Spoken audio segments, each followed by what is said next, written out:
morning, brothers and sisters. I'm Teresa Watson from Priest for Life. I'm the executive manager. And usually Father Frank is doing interviews, and today we're going to change it up a little bit. I'm actually going to interview him. So thank you for joining us, and good morning, Father Frank. Well, hello, Teresa. Hi. Good to be with you. Thank you. Usually people see you doing the readings at the Mass. Yes. Certain days anyway, Certain when you're days, able to be here. Yes, I am blessed to do that. So, Father Frank, many people see you in this public role, but Right. give us a little insight into your personal life. Were My you personal always life. interested in the church? In the church. Well, you know, I went to public schools growing up. I would not say we were deeply involved in the church, but we did go to Mass as a family.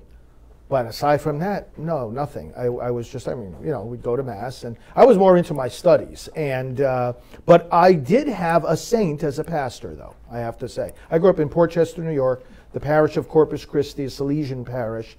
Among the Salesians, there is one of the successors of St. John Bosco as head of the community was beatified, Blessed Philip Rinaldi.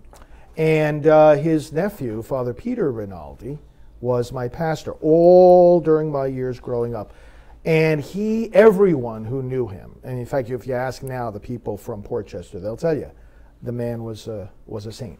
And so when I was in high school, in my last year of high school, that's when I began paying more attention to the church, praying more, reading scripture, going to Mass every day. And Father Rinaldi then became my first spiritual director. And then I went to him with my desire that I got just at that time to start going towards the priesthood. So in a nutshell, that's what happened. Awesome. So I understand you were very interested in your studies in school. So tell us about that. Well, you know, I was very intensely interested in my studies. Now, of course, I had friends. I have a brother 2 years younger than I am. And we would get together with our friends. We lived 10 minutes from Playland Amusement Park. We'd love to go there on the rides. There was rowboating there. I was a Boy Scout, and we went to camping trips. And, you know, so I was involved in all those kinds of normal activities, but it was not unusual at all to find me in the public library, or, as my mom will tell you, you know, in our living room, I would have my books and papers sprawled out all over the floor, studying for hours and hours on end. I was not one of those people who, I couldn't wait to, finish my homework and go out and do other things. No, I was very much the opposite. I couldn't wait to get to my homework and to spend extra hours studying. So I was always inclined that way. And one of the interesting things, a lot of subjects I liked to study, but I remember taking these long yellow notepads. Mm-hmm. I would fill them with handwritten notes on psychology. I would devour all these books on psychology. And I ended up graduating a year early. There was a group of students in my high school class who got permission to finish up a year early, because we were just, again, all of us were kind of the same way. We were into our studies. They let us move ahead at our own pace. And so I graduated high school in 3 rather than 4 years, and ended up valedictorian of my class, which was kind of fun because I was able to give a speech about faith and service and God. Because by that time, and there was another fellow in my class who had the same kind of spiritual awakening during that same period of time. He ended up becoming a doctor. And but the two of us during that senior year of high school, we were proclaiming the gospel everywhere. So I got a chance to proclaim it in my speech to my classmates on graduation day. Praise God. Praise God. So what was your favorite subject? Math. I remember being in the 7th grade. My math teacher called me aside one day and she said, Frank, you're bored in class, aren't you? And I said, yeah, not because I wasn't interested in the topic, but because I was so interested that I went ahead on my own pace. She actually arranged, this was when I was in the 7th grade, so she arranged for me to take my math classes at the high school. When I was in 7th and 8th grade, I'd be going up to the high school just for math. And then when I was in high school, they arranged for me to go to the local community college for my math courses. Math is what led me to God, led me to the priesthood. And so people say, well, what are you talking about? Because the deeper you go into math, the more abstract it becomes, and the concepts that you deal with are not that far from the concepts of philosophy and then theology. For example, the concept of infinity is not that far from the concept of eternity. The mathematical formulas that you start to learn, you start to ask, well, who invented this? Because they've been that way for as long as, you know, human history records. So it's like, where did this come from? So you have to think about the intelligence behind the universe. In short, math and my love of math led me to a deeper faith. What a blessing to be able to have teachers that saw that. Oh, that was a tremendous thing. A tremendous thing, yes. Yeah. Very grateful to them. So I remember one time in the 9th grade, I was working on a trigonometry problem, and my teacher knew I was working on it, and I had these, you remember the graph paper? Mm-hmm, yes. Yeah, so I had this, it was this big. I had it laid out on the floor, like I say, in my living room at home. I was working after school one day on this trigonometry problem that filled up this entire page, and I finally solved it. I picked up that paper, I ran across, the high school was right across the street from the house where I grew up, and my teacher was still there, and I went to find her. I said, look, I solved the problem. I mean, it was a passion. It was a passion. And learning and study and reading and so forth are still very much a passion of mine. Wonderful. And when did you develop the interest in and desire to public speak? You know, when I was about 9 years old, my mom got me and my brother for Christmas these little cassette tape recorders. And we started then. Hi, this is Frankie and Joey, and we're here. It's December the 5th, and it's cloudy today outside. It might rain in a little while, but we've got our friends over. We developed a hobby of recording all sorts of things. We would record the holidays. I have Christmas recordings. We would record friends coming over, vacations. And, you know, I didn't realize it then, but what was happening was I was getting a lot of training in public speaking / radio, enunciating, being heard clearly, making sense in full sentences. Yes. Because we'd be making all these tapes, and what would we be doing? We'd be listening back to them. And I always recommend, by the way, to my brother priests and deacons, record your homilies. I recorded every one of my homilies when I was doing parish work. I've got them, most of them are on our website. And you record them and you listen back, because when you listen back, you'll be pleasantly surprised that it sounds better than you thought that it sounded, or certain things that maybe you thought sounded great didn't come out so good. But you learn a lot about how you come across, and therefore, basically, I trained myself. And I was never afraid of public speaking. I always loved doing it. When you entered the priesthood, did you ever imagine that you would be leading a worldwide ministry?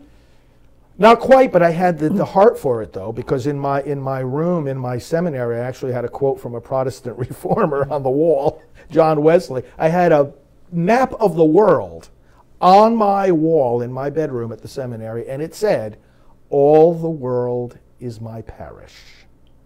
Now, of course, nobody can foresee the future. I didn't know. Like right now, what this conversation we're having now is going to a worldwide audience. This whole ministry, Priest for Life, is worldwide. I didn't know that that would be the case, but that was my heart, that, you know what, the gospel of life, the gospel of salvation has been given to us for everyone in the world, every human creature from Adam and Eve to the last person who will ever be created. And it's like, that's where I want to proclaim the gospel to everybody. So God nurtured that fire in my heart. You know, it's sad, you know, I've even had some church leaders say to me over the year, well, one of whom came to know about that, and, oh, you know, that's a reflection of narcissism, you know, it's selfishness. It's like, you know, I'd like to ask that person what signs he had on his, you know, if I had a wall filled with pictures of myself, that's narcissism. If you have a map of the world and it says, all the world is my parish, that's a desire for service. That's a desire for service. So I praise the Lord that He's fanned the flame of that desire every single day since then. Amen. Well, you mentioned being in the seminary. What did Yes. your fellow seminarians think of you? Well, they knew I was. They had a high regard for my intelligence, and you know, I mean, I always. I had a high regard for many of them who were very intelligent too. But they would often refer to me in in that way, like, oh, we go to Frank, to get the answer to these questions and so on. Let's see if he knows this. There was some of that. They knew that I liked public speaking. We even did some media, some radio work as seminarians. And in fact, one of the people that many of our viewers might know, we don't have a working relationship with. Sometimes they'll ask me for quotes. Michael Voris with Church Militant. He was actually in the seminary. I went to St. Joseph's Seminary, Dunwoody in New York. He was actually a classmate of mine for 1 year in Dunwoody, and he and I and about 5 other seminarians, we actually worked on a radio show together. This was in the mid-'80s, and mid to late 80s. I was ordained in 88. And so my classmates, they would often look to me for advice about things like that. And they always thought of me as, I always built up a reputation as someone who really strongly loved and defended the magisterium of the church and the teaching of the bishops. I mean, we were all of that mindset. I mean, after all, we were seminarians. We were Catholic seminarians. Under Cardinal O'Connor, no less, so who of course was a great churchman. But I had a particular emphasis on that in my own spirituality and so forth. So anything that the bishops would write or publish, or anything about the magisterium of the church, they knew that I was among the most enthusiastic in spreading that and defending it. Yes. Well, before you started leading Priest for Life, Father, you were a parish priest, and how did you like that? Oh, I loved it. I loved the parish work. I was assigned to St. Charles on Staten Island, very large parish, 3,000 families. We had a school, 600 students right there on the property, and it was great. I had a great pastor. There was an associate, then it was a retired pastor. So it was the 4 of us. We had 3 deacons. I mean, that's a great pastoral team. I remember, some of my classmates, they would say, oh, we don't like doing weddings. We don't like doing weddings and funerals, and there's so many people that, they don't go to church any other time. But I loved it. I would stand on the line, the receiving line after the wedding, where people would come and greet the bride and groom and the parents and the best man and the maid of honor. I said, well, let them get a chance to greet the priest too. You know that's how many people would come through that line. They hadn't been to church in decades. They had never shaken the hand of a priest in their life. Wow. And I stood there and I said, welcome, you are welcome here. It is so nice to have you here. I always told also when I did wake services, I told the funeral director, I says, can you give me a room after the wake service to hear confessions? Wow. Because I would say to the people, tomorrow we're going to have the funeral for your loved one, and one of the best ways you can help them spiritually is to be able to receive communion and offer it for them. But, you may not have been to church in a while. Maybe it's time to go to confession. So what would happen is they would put me in a room, and then, it would be a little pause. I'd wait there patiently. Then one person would come and bravely see, what's this priest going to be like? And invariably, I'd hear their confession, they'd go back up, and then all of a sudden a whole bunch of people would come one after another. So I can just imagine I'm going up there and putting the thumbs up, saying, he's nice, he didn't give me such a big penance. But it was funny, because one of the rooms they often put me in was the room with all the caskets. It was easy to say to the people, you better repent, because, life is short. Wow, well, that's awesome. I'm sure they really appreciated that. They did. So what did you do on your days off when you were a parish priest? Well, people are going to laugh at this. Very often, I had one day off. It was usually Wednesdays. And it would usually start with the 6:45 a.m. Mass. I'd have to say Mass at the parish before I went on my day off. Sometimes there'd be a funeral at 9 o'clock. So that's a nice way to start a day off, the Mass, funeral. And then I'd get in my car. Usually I'd go up to Portchester. It was about 90 minutes away. My parents still lived there, and I would go visit with my parents. But often enough, I would go first to teach a Bible course. The Diocese of Bridgeport, Connecticut, which borders on Portchester, had me teaching a Bible course there. And I'd spend time with my family and whatnot. And then at night, I would teach another Bible class before driving back to Staten Island. But this is the way I've always been. Obviously everybody needs time off. It's not that, it's not wise, it's not healthy never to take a break. But I find I don't need much of a break. You know, even now, I don't have a day off every week. I'll take one day once in a while where I'll completely disconnect, you know, leave my phone, leave my cell phone in my room and go. I love the seashore. I've always grown up near the water. I like amusement parks and whatnot. But one solid day of disconnecting for me is quite enough for a good long interval, you know. But we all need breaks, but some need more than others. Yes, and I know from working with you that usually a day is enough for you. So, and I also understand from a previous interview that you invested your own money into Priests for Life when you took over the organization. I did. Well, because there was no budget to speak of. I mean, the guys that started it out in San Francisco, they had $3,000 in the bank account when I took over full time in the fall of 1993. But they said, take this money and defend life. I had no staff, no office, no fundraising plan to speak of. We had a little newsletter that we sent out to, I don't know, a few thousand people. I built it up from scratch, and you know, so the question right away was, well, how do I do this? How do I travel? Because I started traveling to meet with different pro-life groups to, you know, get them aware of Priests for Life. How do you do anything? Well, you know, I was never a spender. I mean, I don't have any kind of expensive habits, and you know, any money I made as a parish priest, I saved it. I didn't spend it. When I got ordained, of course, you know, you get ordained, you get a nice, you know, bunch of gifts. I think you know, that added to my personal savings, of course, and of course the work that I did before going into the seminary. Like I say, I mean, you get your paycheck, and I never had much to spend it on. So when I started with Priests for Life, I said to myself, now I know. I mean, I had gotten that call of conscience. I said, now I know what I want to give my money to, my energy, my time, my life. And so that's exactly what I did. It wasn't even uppermost in my mind. Whenever there was a bill to be paid, I just wrote a check. I was like, I don't care. And I literally, as we started hiring a staff, building up the organization, I didn't take any salary.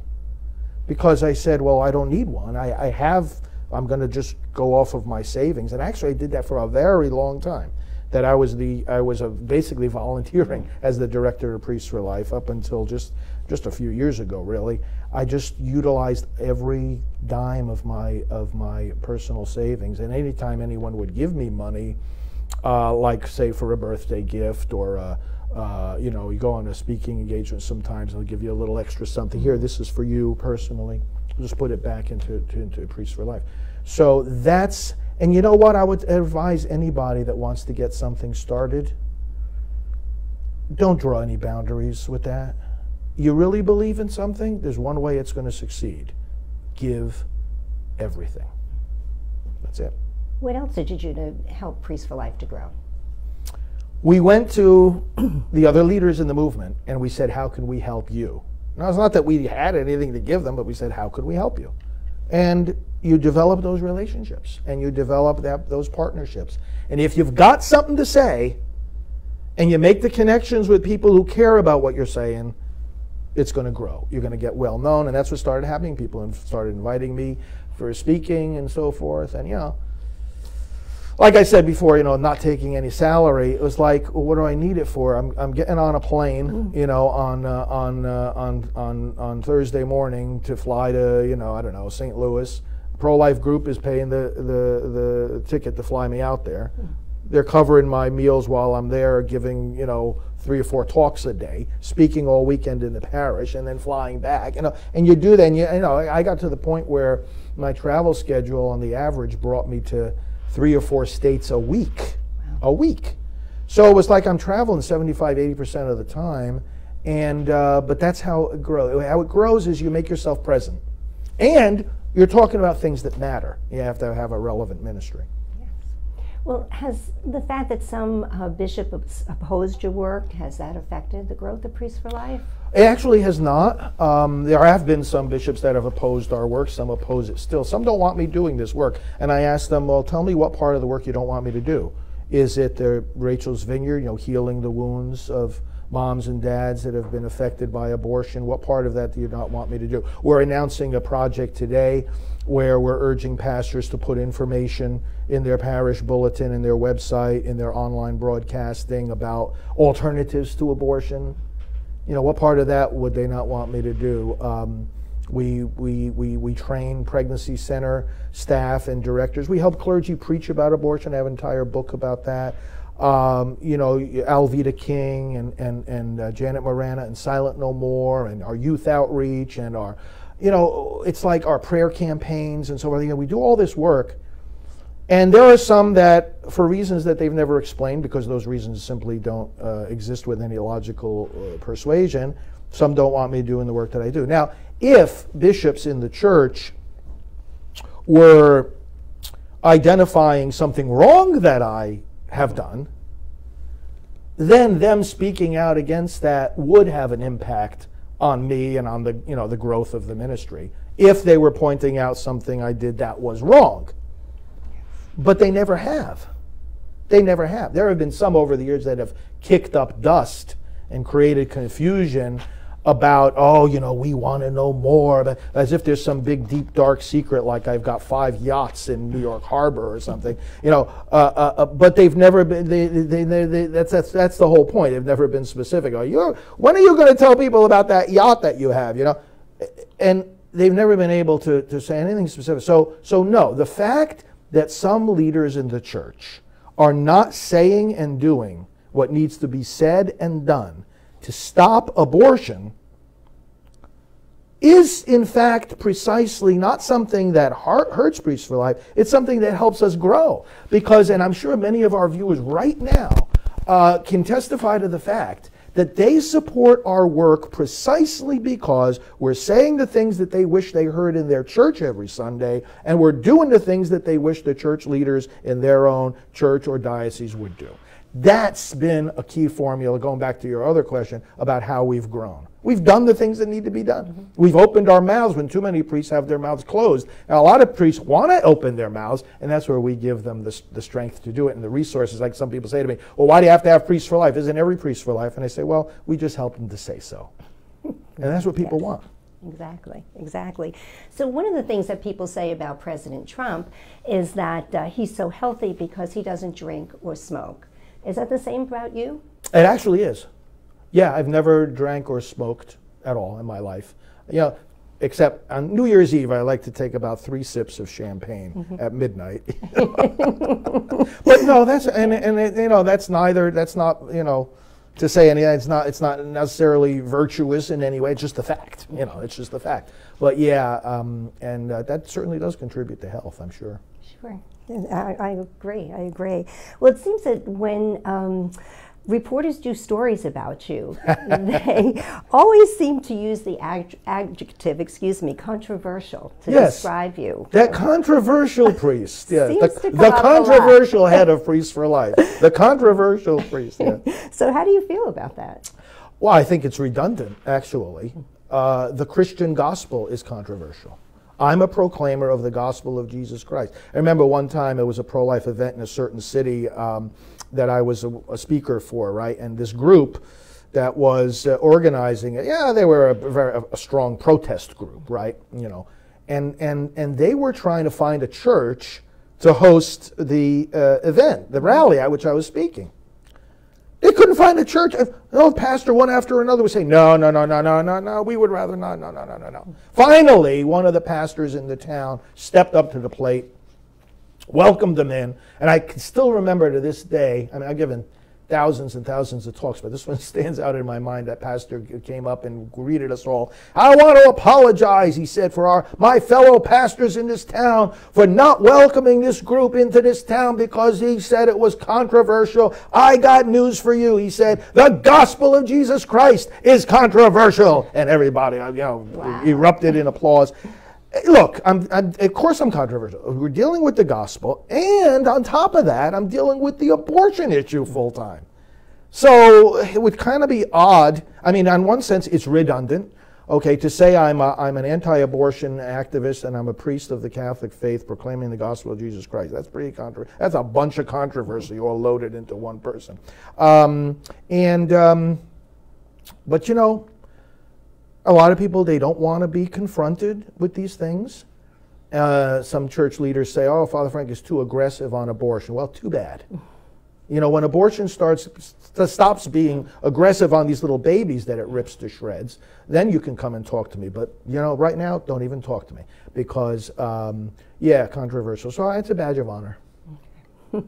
Well, one day when you were outside Priest for Life headquarters up in New York, where we used to be, a woman from your parish had walked by and greeted you, and she had a question for you. What were you talking about? She was a wonderful woman. She was in the church choir for many years when I was a parish priest, and of course lived there. Our first office was on Staten Island before we moved here to Florida. And she saw me out there. Oh, Father, how are you doing? We had a very pleasant conversation. And I remember she said to me, she sort of looked towards the building there that we were standing in front of, and she said, so after this, she said, well, what's next? As if, I mean, I don't know, maybe I had some ambition to, you know, become a who knows what in the church. I said, nothing. I said, what's after this is victory. Victory over abortion. My life right now is for one thing. My life, my work, my ministry, my leisure, my money, my time, my energy. Ending abortion. I don't have any other ambition in my life. I don't want any position. In fact, if I was asked to take one, I would refuse. I don't want any position. I don't want any other job. I want to end abortion. So, I mean, and I said it to her not in any kind of negative way. I said, oh, no, really. I said, this is what I need to finish this job for my whole life. We need to bring an end to abortion. And this woman was very strongly supportive of everything that we were doing. So she understood right away. Yes, I'm sure. Wow. So what characteristics do you admire most in people? Honesty. Not only do I admire it the most, it's what we need the most. You know, there's a sort of a little bit of a movement among people in the church now when it comes to politics, where they say, oh, well, the most important virtue in our politics, in our national discourse, is civility. And I disagree with that. That's not the number one urgent characteristic. It's honesty, truth-telling. What I value most in other people and in myself, honesty, sincerity, transparency. If we had a good mega dose of those three things, which really are interlocking virtues, boy, we would go a long way in solving the problems in the world and in the church. Honesty, transparency, sincerity. Say what you mean what you say, do what you promise, tell me what's on your mind, answer the questions. And if you make a decision, and those of us in any kind of authority really have to remember this, if you make a decision that's going to impact people's lives, you've really got to do two things besides make the decision. You've got to listen to those people first, get their input. And then once you make your decision, yes, if you're in a position of legitimate authority, you should expect the people over whom you have authority to follow your decision, but explain it to them. If a decision maker cannot give a rationale in honesty and sincerity for what they decided, then I think there may be a problem with that decision or how they came about it. And that's part of the transparency. How did you come to your decision? But honesty, sincerity, look, I don't have any ulterior motive here. I don't have any agenda. I'm not trying to manipulate you. I'm not trying to deceive you. I'll tell you like it is. That's what, when we get thousands and thousands of letters and tens of thousands of emails and whatnot in our ministry. And I would say the one thing that people thank me for the most for our ministry, and it's not just me, but the other people on our team, Alvita King and Janet Morana and our priests and our others on our team, they thank us above all for courageous truth-telling. That's what, courageous telling of the truth. People thirst for that. And it's not only that that has to be done in the public arena, like we're fighting abortion, it's got to be done on the interpersonal relationship level. It's got to be done spouse to spouse and parents to children and children to parents and employers to their workers and vice versa. It's got to be done. This president we have is the most transparent president that we've ever had. Some people say, oh, I don't like his tweets. I love his tweets. You know one of the reasons why? It makes him the most transparent president. He's not hiding behind layers and layers and layers of bureaucracy. He's telling people what he thinks. And he wants them to tell him what they think. We need this. We need this. We need this. And it'll build bridges of dialogue. I have had fruitful relationships over the years with some of the leading abortion advocates in our history. They're still alive. Bill Baird, got 3 Supreme Court decisions to his name, pioneer of the pro-choice movement. People can go talk to him, go contact him, and they'll see that he and I have become friends over the years. We've had very, very meaningful conversations. And Ron Fitzsimmons became very well known in the mid-90s. He was the executive director of NCAP, the National Coalition of Abortion Providers. He and I established a friendship even to this day. And so, you know why and how that happens? Neither one of us compromising our positions. It happens because of this characteristic. You just asked me, what do I value most in people? Sincerity. Those men, as committed to their cause as I am to our cause, could sit down, look face to face at me, and without any other agenda, have an honest conversation. Truly listen and know that they were being listened to. Yes. This is missing in our society, and unfortunately, it is missing too often in the church. And we have to repent of that and get back to healthy, open communication, and we're going to solve a lot of problems. Amen. Well, Father, thank you. Oh, boy, it's been a nice conversation. It has, and I thank you for your honesty and sincerity and transparency today. That's all people are ever going to get from me. Oh, praise God. And so, brothers and sisters, we hope you enjoyed this time together with us. And if you have more questions for Father Frank, comment on in the comments below and let us know, and maybe we can get him to do this again. So thank you, and have a blessed day.